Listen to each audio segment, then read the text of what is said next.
Welcome to my blog .stampwithelaine.com. Today's video is on the precision base plate. It's for cutting intricate dies. It's a steel plate encased in a housing where one side has the exposed steel and the reverse side has the instructions on how to use it. The precision base plate is used in lieu of the standard cutting plate you use for making your cutting sandwich. Although the standard cutting plate is fairly sturdy, there's still a bit of flex in it, whereas the precision base plate is made of steel. There's less give and it enables you to make a much cleaner cut when you're cutting intricate dies. Stampin' Up! Recommends that you use this plate in conjunction with the multi-purpose platform on tab 2.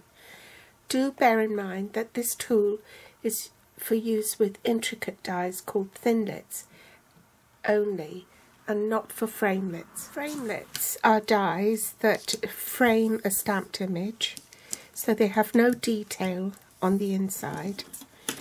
Thinlits, on the other hand, are these dies which have got a lot of detail on it. If you're using the framelits, carry on using it with the magnetic platform, because if you use it with the precision base plate, it will make your die warp. I have experimented with using the precision base plate with both the multi-purpose platform on tab 2 as well as the magnetic platform. There is no doubt that when you use it with the magnetic platform you get a much cleaner cut, especially if you pass it through the rollers, winding the handle forward, then reverse, then forward again. Essentially you're making 3 passes through the big shot. Your precision base plate is longer than the magnetic platform. It overhangs, so when you pop it on, be careful you don't pinch your fingers because the magnets are very, very strong.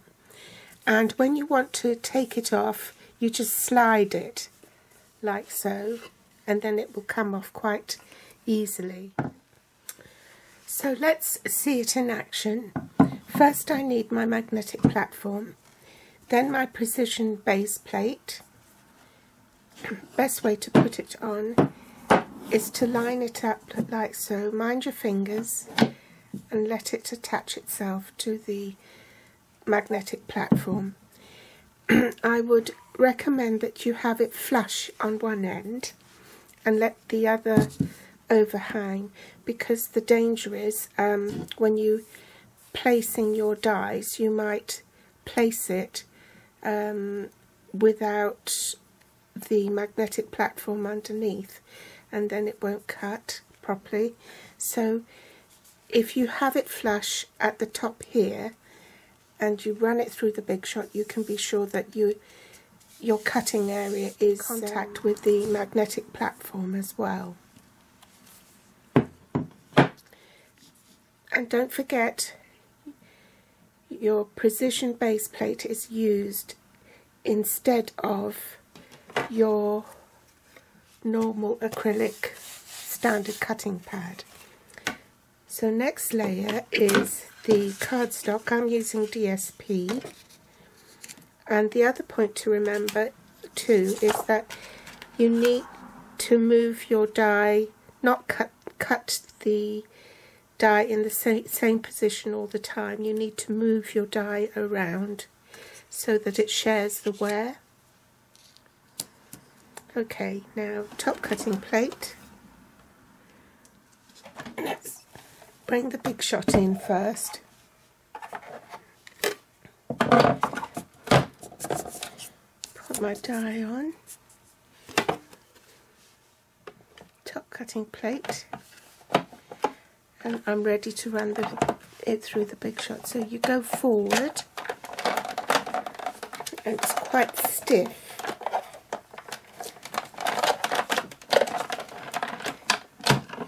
And then you go back and forwards again.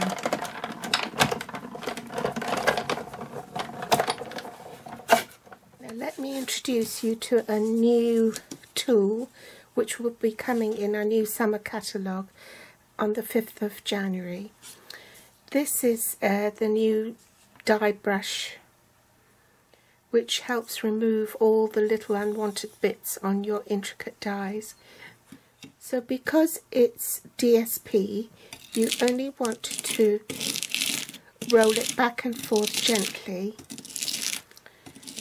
and the bristles, which are quite stiff, will get in the nooks and crannies and pop out the bits that you don't want. Here's another sneak peek. This lovely die is an intricate die. Again, this is coming in the summer catalogue, and it's called Lumin Heart Thinlits. So I use the same principle, but this time I put the glimmer side down onto my precision base plate, then the die on top, and cut it from the waxy side first. So this one I cut with the glimmer side facing up, and I had problems with that because it didn't cut right through, and even with the new tool, trying to get the bits out, it was really quite difficult, and it tore in some places, and also it took the glimmer off. I don't know if you can see, the paper is showing and the glimmers come off. With this one,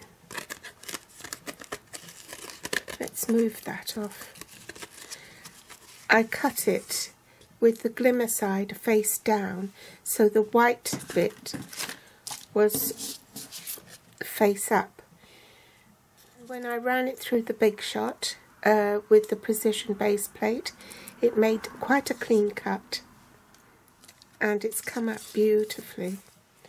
What I found when I went to use the die brush to take all the unwanted bits off, all the glitter came off on the mat.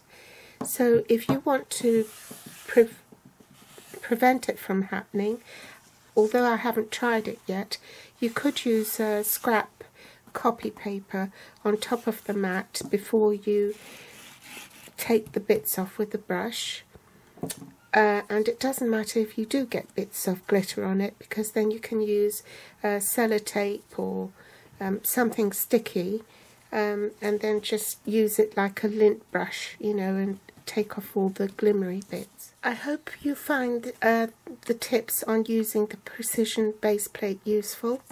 It certainly takes the pain out of cutting intricate dies. Thanks for watching, and I'll be back with more news on our forthcoming catalogue and, even more exciting, celebration.